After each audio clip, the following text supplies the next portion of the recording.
Hi, this is Eric at Frog Valley Tropical Fruit Farm, and this is Florida Natural Farming. Today I'm going to talk about how to maintain soil homeostasis to promote plant health.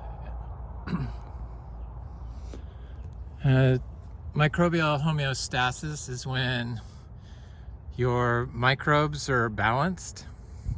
So you have good microbes and bad microbes. And you can do it very simply. And basically with living roots. This is my little boy, Romy. He's a year old. Hi, Romy. He's so sweet and so good. Miniature zebu bull out of my favorite cow, Pepsi, who has just got the best personality, and she's so laid back, and he's the exact same way. Perfectly behaved little bull. He's gonna have horns. Should mature at about 32 inches, I would guess. No more than that, because he seems like he's gonna be a really tiny little bull. His dad's 32 inches. And he's gonna be black and red, and then he has speckles. He's getting quite the hump on him. And I gave him a week off from his little school of halter training, and he just is so freaking good. They are the most amazing animals. I wish I had knew about them from the time I was a child, because I would have had them my whole life. Miniature zebus in combination with gardening are the secret to our success. And we grow hundreds of different types of rare tropical fruit trees, and when I apply miniature zebu manure, they start flowering and fruiting. And it's worked with our chichero, it's worked with our jackfruit, it's worked with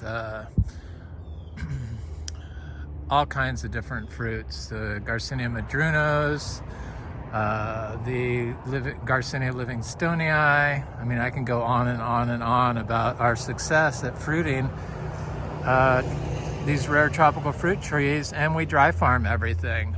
So I don't have to water, I don't have to worry about cold. And it's all due to the miniature zebu, and in combination with the living orchard floor. So in order to, it's very simple to maintain microbial homeostasis for optimal plant growth and plant health. And the way you do it is by constantly feeding the microbes, and what they eat is the carbon, just like in our gut, the fiber.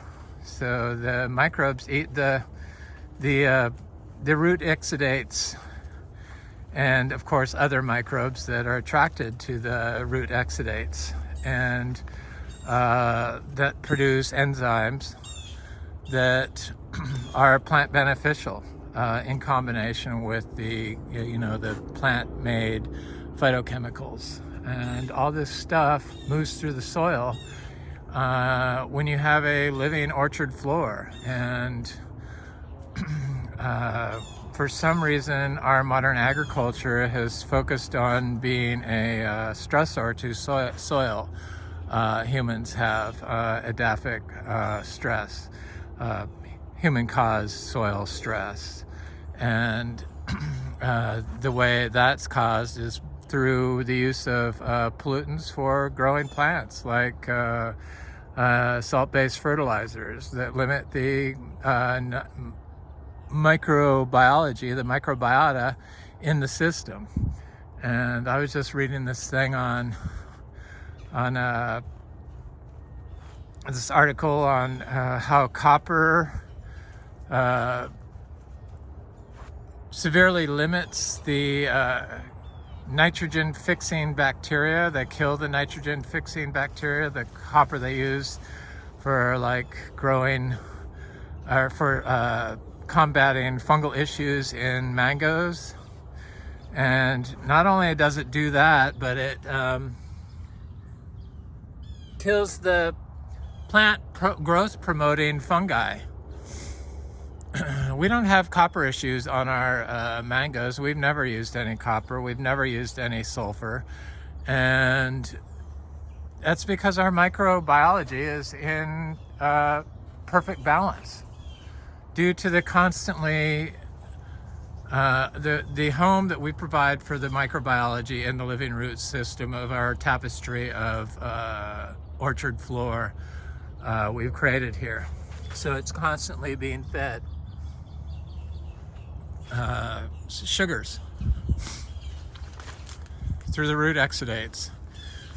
So the whole organic, USDA organic program and the use of hydroponics to grow food is creating food that does not have the endophytic biology in their root tissue. The endophytes, the microbial endophytes inside the plants that you get from a living soil are what holds the nutrients and helps the plant create phytochemicals that are the secondary metabolites that are, they work with enzymes when we consume them, work with enzymes in our gut to break down food. All the edaphic stressors like glyphosate, the use of glyphosate, weed killers, fungicides, pesticides. I have a banana rack that's ripe, has severely damaged human health, and from also it's damaged the soil health. It's caused soil stress and killed biology, and it's just really, it's the knowledge is there. It's just the only people that don't seem to get on board with it are the people that, in my experience, the people that I know that can't get on board with it personally are the people that you would think would be the first to evolve. It's friends that have degrees and PhD for environmental agriculture. They're retired now, but they have all these health issues and they don't eat any organic. And if you're not eating organic today, you probably have killed off your gut biology. And they've shown that there is a gut-brain connection. If you're drinking alcohol, that kills the gut biology. I was looking for my machete. And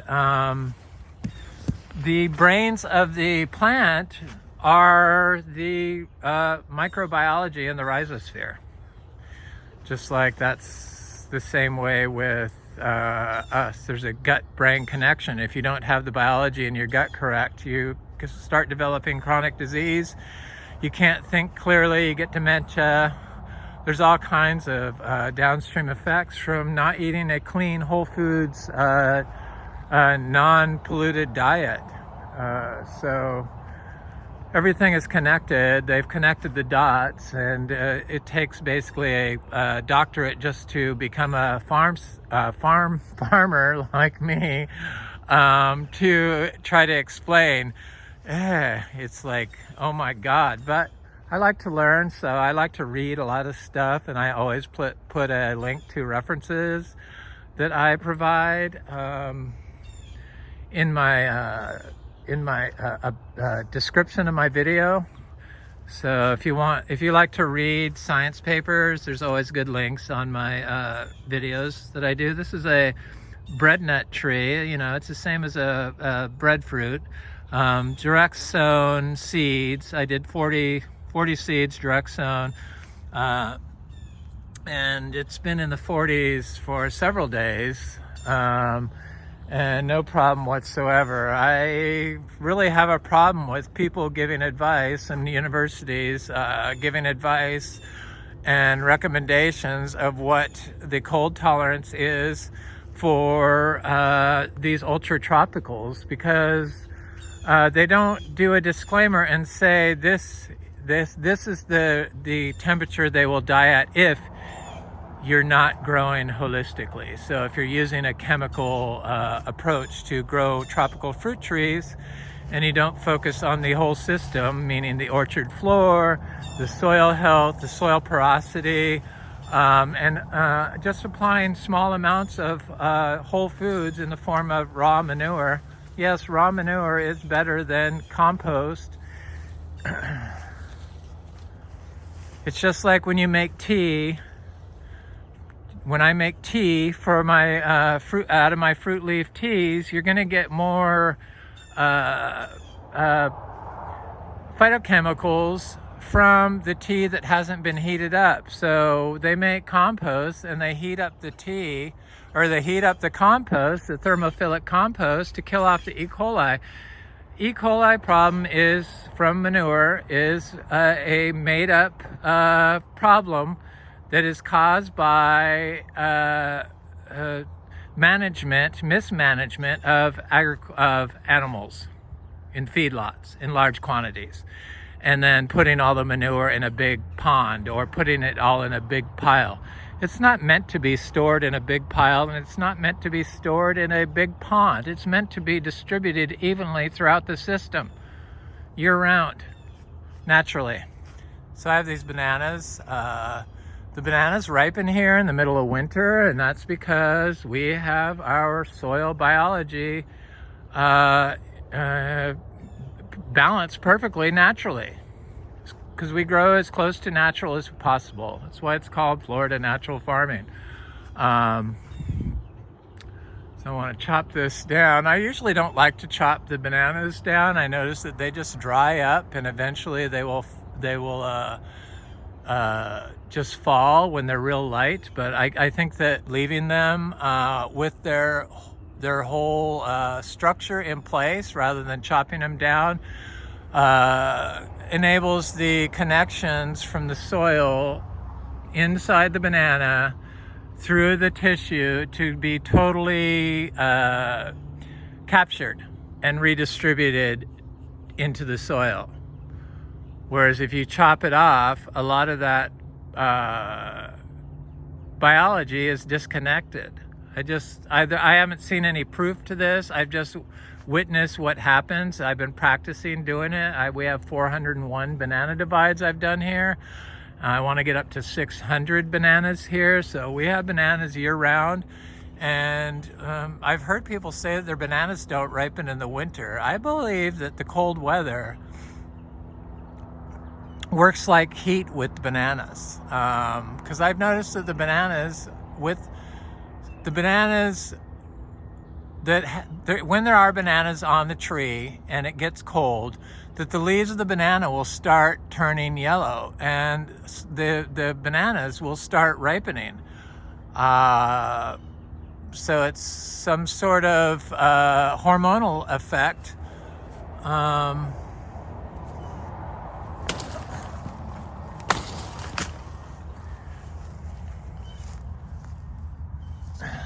Ripe bananas. Nice looking rack too. Hormonal effect because of the natural way that we grow. A cold can feel like heat to your skin, so is it possible that the cold can trigger ripening in bananas? It does here. So I'm not sure why. I need to do some more research on that. Most people will cut their flowers off on their bananas, and I thought that's weird. Even my friend Frank says that he removes, or he doesn't, his bananas won't ripen in the winter. And I'm like, that's not what I found. I mean, that's the second rack that's ripened in since it's been in the 40s, mid 40s. And it's not like they're ripening when they're little. They're still growing when they're little, like this one. Frank does not apply zebu manure every day year round. I truly believe that that's key. More so than applying compost. So when you're like making compost and you're like turning it and you're heating it up because you want to kill off all the anaerobic bacteria, most of it goes up into the air, so as carbon. And they've shown that the fungal can survive the heat, but most of the bacteria goes up into the air, or dies off. And so you're not only killing the good bacteria, but you're also killing the bad bacteria. And we don't have an E. coli problem here. There are rules against applying raw manure in the U.S. If you sell food crops, plant food crops for human consumption, you have to apply it 120. You can apply manure, but you have to apply it 120 days before you harvest. So I make sure and do that. Those bananas, in fact, haven't gotten any manure in probably a year, so I don't have to worry about it. There's no manure near them. Here's another rack. They're not big enough to ripen. They're not ripening unless they're close to being ready. Unless they're totally mature. So it's not affecting all the bananas. So it's some sort of hormonal signaling that goes on because of the healthy environment that our plants are being grown in. And it obviously is a healthy environment, or we wouldn't be able to grow and fruit cacao dry farmed here in what they tell you can't grow it in. Like I said before, they need to put a disclaimer on if you're growing using industrial farming methods. But they don't distinguish it. The information's out there. Unfortunately, the information is coming out so fast on all this quantum biological processes that the universities just can't keep up. I mean, they were still saying that it's hard to grow organically in Florida, which is obviously the easiest place I've ever grown organically in the US. And I've grown in New York and California, Louisiana, Virginia. It's not like I've just grown in one location my whole life. This is the easiest spot I've ever seen. And because of human-caused soil stress, what could be a tropical fruit paradise, Florida, is just a polluted, compacted lawn, basically, is what they create. And we do have a major pollution problem here in Florida. And so my durians are looking good. There's no problem whatsoever. My poulicon looks great. The little cacao look great. Durian look really good.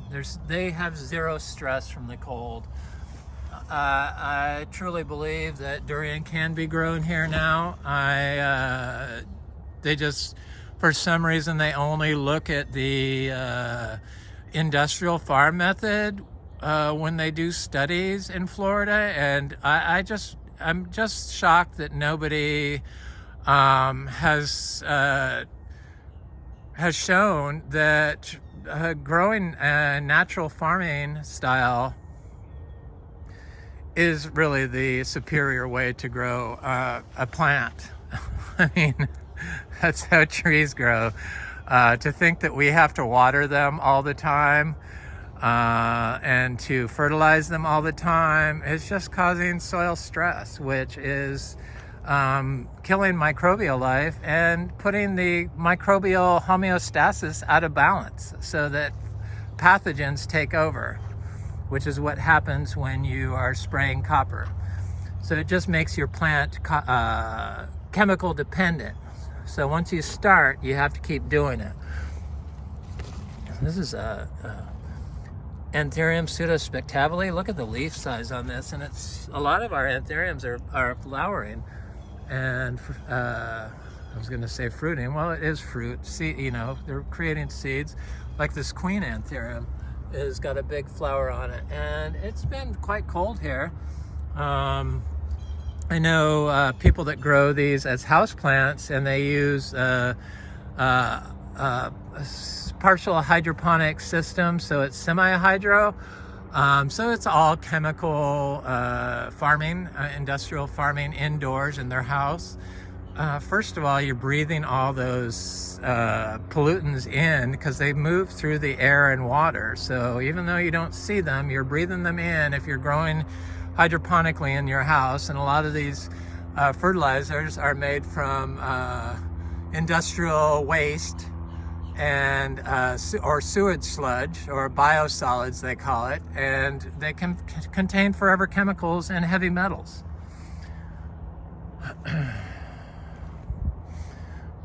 And when you do that, you have to keep your tree, and like they put them, or you're not your tree, your plant, your anthuriums, they have trouble with these anthurium regales, which seem to grow quite easily here outside in the mid 40s, and these have been down to 31 degrees, so they can grow. And but I grow, or when they were in pots, they were in compost that I made.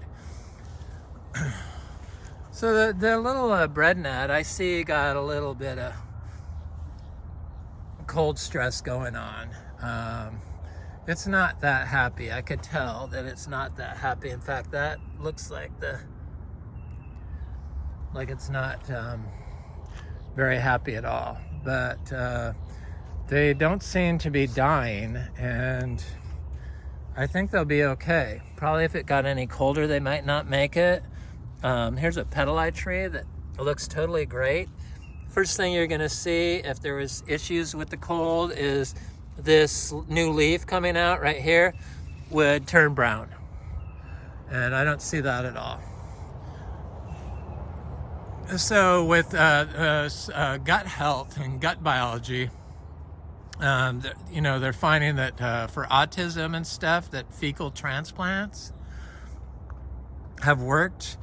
I didn't see it. I haven't read any studies, but I've seen videos on it, and I don't know if I can have a link to that or not. But they've shown that fecal transplants in humans that have good gut microbiota into humans that don't can have health effects that fix issues. And in mice, they've shown that if you take a mouse that's obese and do a fecal transplant in a mouse that's not obese, that the non-obese mouse will get fat. So I've discovered that removing the soil from my pots before I plant them, so planting my plants bare root, I discovered this with the aeroids. And my friend Dan in Sebastian, who grows like this, it works for a Tree for Me in Sebastian, he said, oh, you need to remove the soil from your longan trees before you plant them, and they will do great. And I'm like, why wasn't I doing that with the fruit trees? So thank you, Dan. And so I did it with the fruit trees, and as soon as I did it, I saw that it worked. It's like doing a fecal transplant, only it's a soil transplant. So you're removing the soil and you're putting it in the soil, so right into the system, bare root. Voila, it works, and that's why. So I had this licula palm, not licula palm, but this, the rabbits sometimes will get your favorite plant. In fact, I found that if I have one that I really covet, it's the first one that's gonna go, generally. I don't know why that is. I could pray for the plant, I could do anything, but doesn't happen a lot anymore. But I had this Joey palm. I like licula palms. I like rare encephalardos. I like rare palms, and one of my favorite palm here, and was quite possibly my favorite plant at the moment, was this Joey palm. And you can see I found it completely dug up by some creature, pulled out of the ground, and I didn't get it in time, and all the leaves were dead on it. So I replanted it, hoping that it would do good. And I came by here the other day, and look at how nice. It's got a green shoot coming out of it. It's not grass. This is the palm right here. So happy days. it was doing good in the soil until the creatures got it. So I'm gonna go look at the vegetable garden, because I do grow vegetables. Somebody wanted to know if this type of farming, you can grow vegetables. And I dry farm vegetables every year. I try to experiment a little different each time. Look at the cacao, it's looking great. No problem from the 45 degrees. I try to grow vegetables and I experiment. 2 years ago, I experimented doing little patches in my little compost piles that I make, because we do micro piles of compost every day. That's one right there that I did the other day to put near my durian. It's a durian. That's the micro pile. It's basically hay with urine and some zebu manure. Sometimes it has donkey manure in it. But I try to, I wanted to see just the zebu manure, what it would do. So I try to keep it separate. And sometimes, a lot of the time, most of the time, I try to keep it separate. And I have put it together a lot too. But anyway, I've been applying manure every day year round for 8 years. So that's what it looks like. It's mostly hay. It's got some pea in there. It's coastal Bermuda hay. It's the cheapest hay because they don't spray it. It can be used as an input for compost if you're organic certified. So I would just let that sit there for a year, and then I planted seeds in it, and it did okay. I just rake it and then put the seeds in it. They did okay, but I wanted to see what just mixing some fresh zebu manure, like fresh out of the spout, and just dried zebu manure would do just a little bit mixed in the sand. For vegetable gardens, you've got to mulch out an area. So I mulch it out with my daily manure. I put like several piles around. I'm working my way over there. I'm gonna look at these breadnut trees on the way. So I mulched out a big area, like I'll show you. So it was like 20 days supply. And then I spread it so it was evenly, so it killed all the weeds. And then I waited 6 months. So in like October, end of October, I scraped it back, and then I put, I mixed raw zebu manure in the soil. So if you're organic certified or you're selling vegetables to the public, there's a loophole in the system that allows you to mix raw manure into the soil and plant seeds in it. And after 30 days, you can harvest that produce and sell it to the public. I mean, it's just their stuff is so wrong, and it's all caused by how they allow animals to be managed. There's a little breadnut tree. They didn't really like the cold. Neither did my big the cacao, but of course the cacao I know is tough. That's a little cacao. I had another breadnut over here. I wonder where it is. I'm trying to see where it is. I saw it, but I can't remember where it was. Anyway, so you can like harvest and sell to the public after 30 days if you mix the soil, the manure, raw manure into the soil. It's bizarre why they won't let you drop it and then pick fruit in 30 days. When you're talking about perennial crops, you know, because the E. coli that they have in their manures, of course, when they say manure, this would be a solid manure. That's not what this is. This is 20 pounds of manure max. Whereas a pile that big of manure would be like 150 pounds. So that's the difference. Their nitrogen recommendations are way off because they don't look at the biology, the role of biology, biology's role in supplying nitrogen to the plant, which the plants should get 50% of their nitrogen needs from the biology. But if you're spraying copper, you're not only polluting the soil and making the fruit possible contributor to people that eat it to get cognitive decline or dementia, but you're also killing the nitrogen fixing bacteria and the plant growth promoting fungi in the soil. So you're like limiting your plant's ability to grow, basically. And then in Florida, they all mow everything. So they use machinery and they mow, and then they remove all the weeds. So it's like super compacted. Now, you can't even put your finger in it, but that's what they plant in. And if you can't put your finger into the soil, that means the water can't move through the soil. And if the water can't move through the soil, the nutrients can't move through the soil. Yes, nutrients and biology need to move through the soil in order to have a healthy system. Just the whole thing is so bizarre. But people have been brainwashed by the chemical cartels and their enablers for profit.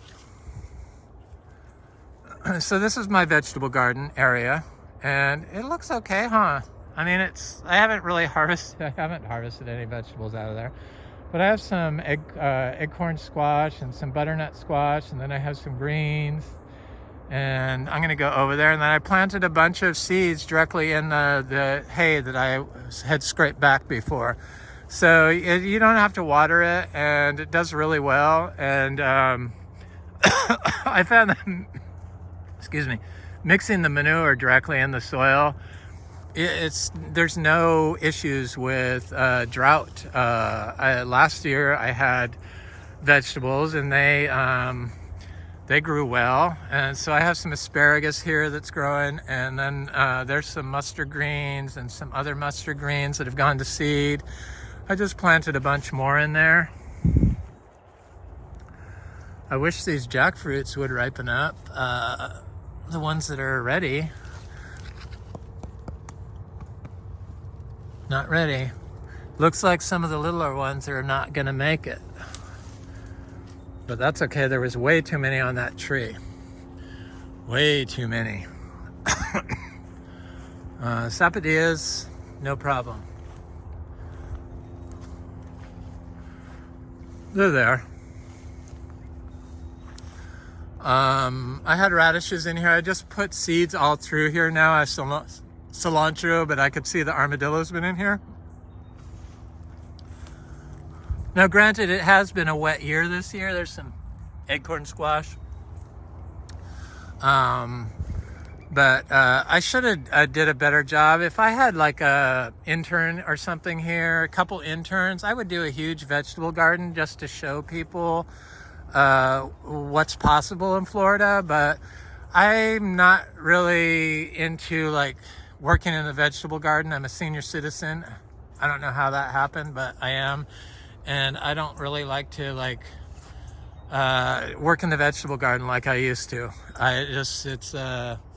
I'm more into the tropical fruit trees. As long as I can get all my vegetable needs supplied, I don't worry about it too much. So what I can't find is clean tropical fruit. So even though organic isn't the healthiest option because they allow you to use plastic mulch, if you're using plastic mulch in your system, you've completely polluted your soil forever. There's no getting out of it. It's microplastic contamination. It's full of carcinogens.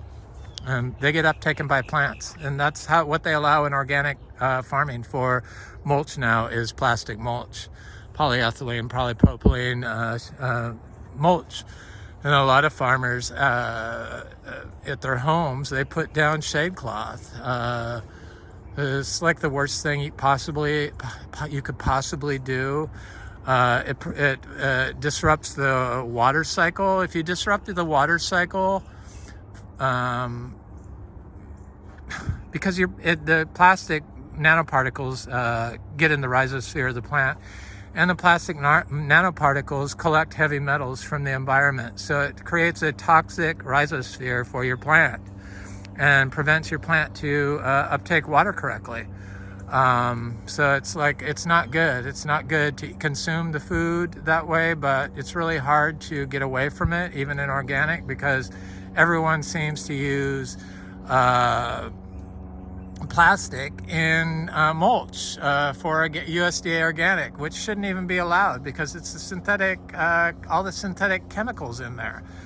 It just goes against the organic farm plan, and the only safe certifying agency is biodynamic, but you can't find biodynamic food. We used to be biodynamic certified and organic certified. I do so many videos and I talk so much about what I do and where I get my stuff from and what I believe. And anybody that's watched any of my videos can tell that I'm probably the most paranoid person ever when it comes to soil health and plant health. Look at all the fruit on this Tikal Sapodilla, and it's got a bunch of flowers.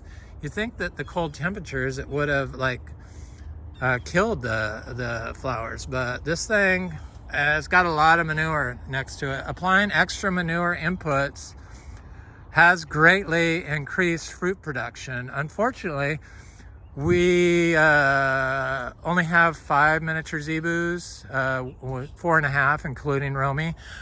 He's just a little guy, and maybe he poops as much, but I don't think so, as the big cows. Well, they're not that big, 32 inches, 34 inches, 33 inches, and 35 inches. So we have 4, and it works out to about 29 pounds of nitrogen per acre per year we apply, and biodynamic allows you to apply up to, I think, 85 pounds of nitrogen per acre per year. So I like to follow the biodynamic farm standard, though I do not apply BD 500 anymore. I have made my own BD 500. Lactating cow milk is what they use to put in the horn to make BD 500, and it has been, lactating cows, bacteria has been shown to be higher than non-lactating cows. So there is evidence behind the reason why you use a lactating cow. They like you use a lactating horned cow. Our cows have been dehorned, except for Romy. That's how they were when I got them. I'm not sure if that affects the manure or not. Probably, I would guess not. But I also used to think that the lactating cow didn't affect the manure, but obviously it does. So I do make mistakes. I'm not perfect. I make mistakes in my videos all the time. But I'm trying to get this information out here. Look at this fruit punch mango. So yeah, we don't spray our mangoes. We don't have any powdery mildew. We don't have any disease on them. If they have the tree can elicit an immune response because of the healthy soil conditions we have in the soil. We take a hands-off approach. We do not try. I try not to walk on the soil, or if I do it as little as possible. So when I harvest fruit, obviously I do that. I have people coming by to buy fruit today. This is a Venus mango that's covered in bloom also, and this is a pineapple pleasure mango that I see is starting to bloom. Oh, I love mango season. So I have people coming by today. We have a lot of bananas and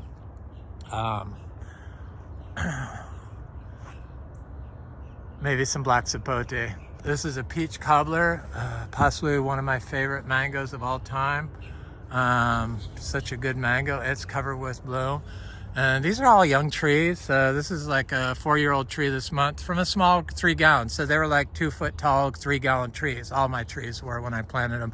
And then we dry farm them. So they've never been watered ever. And they don't need it. Mangoes do not need it. If you're having to water, it's because of the edaphic stress you've created by your farm management. Probably from mowing, compaction. Anyway. This is Eric at Frog Valley Tropical Fruit Farm, and this is Florida Natural Farming. I hope you have an excellent day and you've got something out of this video. If you like this content, please comment, like, share, and subscribe. Thanks for watching. Have a happy new year. Thanks.